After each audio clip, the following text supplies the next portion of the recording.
car is moving at a constant speed of 40 km per hour along a straight road which heads towards a large vertical wall and makes a sharp 90-degree turn by the side of the wall. A fly flying at a constant speed of 100 km per hour starts from the wall towards the car at an instant. When the car is 20 km away, flies until it reaches the glass pane of the car and returns to the wall at the same speed. It continues to fly between the car and the wall till the car makes 90-degree turn. What is the total distance the fly has traveled during this period? How many trip has it made between the car and the wall? ऐसी चीज़ें पूछी गई हैं. ठीक, तो start करते हैं question को. क्वेश्चन में कहा गया है कि एक कार है जो कि 40 किलोमीटर पर आवर की स्पीड से आ रही है. ठीक है, अब जब ये कार 20 किलोमीटर डिस्टेंस दूर रह जाती है इस वॉल से, तब एक फ्लाई के काम करता है 100 किलोमीटर पर आवर की स्पीड से आता है इसके पास, इसके ग्लास पैन के पास पहुंचता है और फिर उसके बाद अपनी इनिशियल पोजीशन पर पहुंच जाता है. फिर ये कार कुछ इतने टाइम में कुछ और डिस्टेंस चलेगी, फिर आता है, फिर उसके बाद इस ग्लास पैन के पास पहुंच जाता है और अपनी इनिशियल पोजीशन पे फिर चला जाता है, फिर आता है, फिर चला जाता है. तो ऐसे करते करते इसके पास कितनी ट्रिप हो जाएंगी, एक तो ये चीज़ पूछिए, और इस सब को प्रोसेस को करने में ये कितना डिस्टेंस चलेगा ये चीज़ पूछी है. ठीक है, तो सॉल्व करते हैं क्वेश्चन को. हमको पता है कि ये 40 किलोमीटर पर आवर की स्पीड से आ रहा है, तो यानी कि टाइम कितना हो जाने वाला है इस 20 किलोमीटर डिस्टेंस को कवरअप करने के में, तो वो हो जाएगा 20/40 यानी कि हाफ एन आवर, यानी कि आधा घंटा है. इसे कह सकते हैं 30 मिनट है इस कार के पास कि ये कार इस वॉल के पास पहुंचेगी और उसके बाद ये 90 डिग्री का टर्न ले लेगा जिससे ये ट्रिप बंद हो जाएगी. ठीक है, और उतने समय में कितनी ट्रिप हो जानी है वो हमें कैलकुलेट करनी है और डिस्टेंस वो भी कैलकुलेट करनी है. ठीक, तो मान लेते हैं कि ये कार अब 20 किलोमीटर ना होकर कुछ डिस्टेंस x है. जब सपोज कुछ डिस्टेंस x है, उसके बाद मैं उस x की वैल्यू 20 बाद में रख दूंगा. ठीक है, मैंने मान लिया अपने मन से कि कुछ डिस्टेंस x है, ये x फ्रॉम दी वॉल. ठीक, और ये फ्लाई यहाँ पर आता है और इसके ग्लास पेन से टकराता है. तो अगर जब ये 20 किलोमीटर यानी 20 किलोमीटर था, अगर ये x किलोमीटर दूर है, ये x किलोमीटर दूर है, इस x की वैल्यू 20 है. ठीक है, अब ये जब ये शुरुआत करेगा इसके ग्लास पेन पर पहुंचने की, तब उतने टाइम में ये कार भी तो कुछ डिस्टेंस चलेगी. मान लो जैसे इसने स्टार्ट किया t=0 से इसने स्टार्ट किया और उतने टाइम में कार ने कुछ डिस्टेंस चली, सपोज a. ठीक, यहाँ पर कहीं कार आ गई और उतने टाइम में इसने डिस्टेंस चली x-a फ्लाई ने, और ये दोनों यहाँ पर आके मीट कर गए. ओके, तो कार के कारण कितने डिस्टेंस चली गई, a कितनी स्पीड से थी कार ये 40 किलोमीटर पर आवर, तो 40 इंटू टाइम t1 टाइम में चली हुई इसने. अब इस फ्लाई ने x-a डिस्टेंस कितने टाइम में कवर अप कर ली, 100 इंटू t1. अब इस टाइम t1 को निकालने के लिए मैं इक्वेशन 1 और इक्वेशन 2 को ऐड कर लेता हूँ. तो यहाँ से आ जाएगा x 40 प्लस 100 इंटू t1, तो t1 का वैल्यू आ जाएगा x/140. ठीक, यानी कि इस t1 टाइम में ये फ्लाई इस कार के पास पहुंच जाएगा ग्लास पैन पर. ठीक, अब ये आया t1 टाइम में तो जाएगा भी t1 टाइम में ही, यानी कि अगर ये t1 टाइम में x-a डिस्टेंस कवर अप करता है तो इसकी स्पीड तो कांस्टेंट है, तो ये फिर t1 टाइम में ही दोबारा से अपनी इनिशियल पोजीशन पर पहुंच पाएगा. यानी कि एक ट्रिप को कंप्लीट करने में कितना समय हो जाएगा, यानी कि टाइम जो कि एक ट्रिप को कंप्लीट करने में किया गया है वो होगा t1, पहले पहुंचा ग्लास पेन पर और फिर अपनी इनिशियल पोजीशन पर जाने के लिए फिर से t1, यानी कि 2t1. ठीक, अब ये डिस्टेंस कार के कारण जितनी चली गई है वो कितनी हो जाएगी, a = 40 इंटू t1 यानी कि x/140, यानी कि कितनी हो जाएगी ये 2x/7. यानी कि जितने टाइम में t1 टाइम में ये फ्लाई चलेगा उतने टाइम में ये कार 2x/7 डिस्टेंस चल लेगी।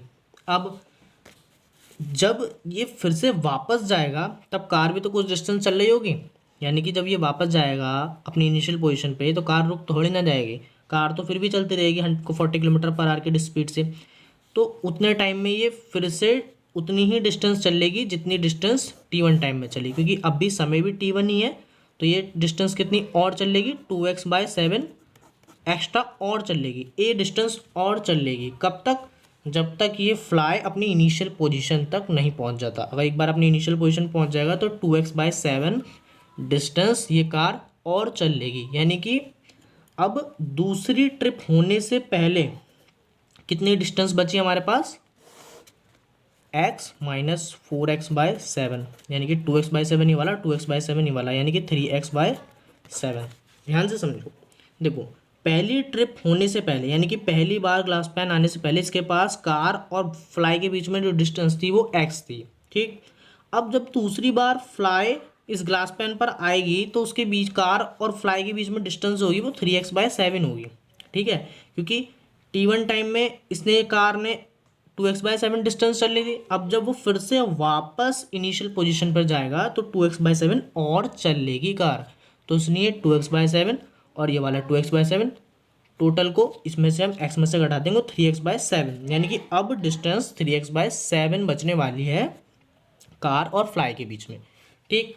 तो अब ये कुछ ऐसा ग्राफ दिखने लगेगा, यानी कि अब जो फिगर है वो कुछ इस टाइप की दिखने लगेगी, यानी कि 3x/7 डिस्टेंस बचेगी और फ्लाई कहीं दूसरी बार अपनी ट्रिप को करने के लिए तैयार होगा और कार भी 40 किलोमीटर पर आवर की स्पीड से चल रही होगी, और इसकी स्पीड हमको पता ही है पहले से कि 100 किलोमीटर पर आवर है, ठीक है। अब 1 मिनट के लिए इस 3x/7 डिस्टेंस को 3x/7 डिस्टेंस ना लिखकर मैं y लिख दूंगा, जिसकी वैल्यू 3x/7 ही होगी। ऐसा क्यों करना है, जिससे थोड़ी सी सिमेट्री बन जाए। अब समझो ये पहले कितना केस हो गया, जैसे पहले x डिस्टेंस थी, ठीक है, पहले x डिस्टेंस थी तब टाइम कितना लगा था, y/140, मतलब पहले x/140 लगा था, तो t2 टाइम के लिए y/140। देखो पहले x/140 लगा था, मैं दिखा देता हूँ दोबारा से, टाइम t1 x/140 आ रहा था, ठीक है। तो अब यहाँ पर उस केस में क्या कर लिया मैंने, 3x/7 को y ऐड कर लिया, तो इसलिए टाइम t2 कितना आ जाने वाला है, 3y/140, ठीक है। तो ये टाइम आ गया y/140, यानी कि अब ये t2 टाइम में ये फ्लाई आ जाएगा इसके पास और कार इतनी डिस्टेंस चल लेगी, इसको मैं b बोल देता हूँ, और यहाँ y-b डिस्टेंस हो गई, ठीक है। अब ये यहाँ आकर मिलेगा। अब जब ये फिर से जब इनिशियल पोजीशन पर जाएगा तब फिर से कार कुछ और डिस्टेंस चल लेगी, वो कितनी डिस्टेंस चल लेगी, b is equal to y/140 into 40, यानी कि 2y/7। अब जब ये कार मतलब ये वापस जाएगा कि ये फ्लाई, तब 2y/7 डिस्टेंस कार और चल लेगी, यानी कि 2y/7। तब जब ये फिर से इनिशियल पोजीशन पर जाएगी तब कितनी डिस्टेंस बचने वाली है, यानी कि डिस्टेंस डिस्टेंस